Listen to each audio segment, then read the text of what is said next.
ದೆಹಲಿಯಲ್ಲಿ ನೀಟ್ ವಿದ್ಯಾರ್ಥಿಗಳ ಪ್ರತಿಭಟನೆ. ರಾಷ್ಟ್ರ ಮಟ್ಟದಲ್ಲಿ ನೀಟ್ ಪರೀಕ್ಷೆ ಬೇಡ, ರಾಜ್ಯ ಪಟ್ಟಿಗೆ ವರ್ಗಾಯಿಸಿ.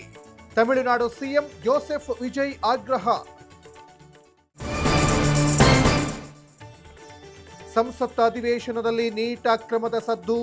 ಕಪ್ಪು ಬಟ್ಟೆ ಧರಿಸಿ ಕಾಂಗ್ರೆಸ್ ಸಂಸದರ ಪ್ರತಿಭಟನೆ. ಧರ್ಮೇಂದ್ರ ಪ್ರಧಾನ್ ರಾಜೀನಾಮೆಗೆ ಆಗ್ರಹ.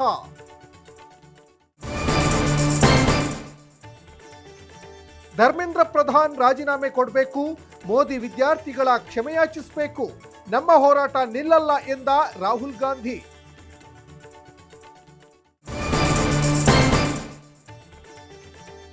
ಸಂಪುಟ ವಿಸ್ತರಣೆ ಒಂದೆರಡು ದಿನ ಮುಂದೂಡಿಕೆ.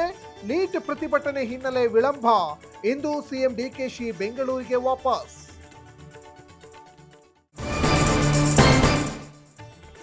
ಕಾವೇರಿ ನೀರಿಗಾಗಿ ಮತ್ತೆ ತಮಿಳುನಾಡು ಖ್ಯಾತೆ. ಇಂದು ಕಾವೇರಿ ನೀರು ನಿರ್ವಹಣಾ ಪ್ರಾಧಿಕಾರ ಸಭೆ. ಸಿಡಬ್ಲ್ಯೂಎಂಎ ಮೀಟಿಂಗ್ನಲ್ಲಿ ನೀರು ಹರಿಸೋ ಬಗ್ಗೆ ಚರ್ಚೆ.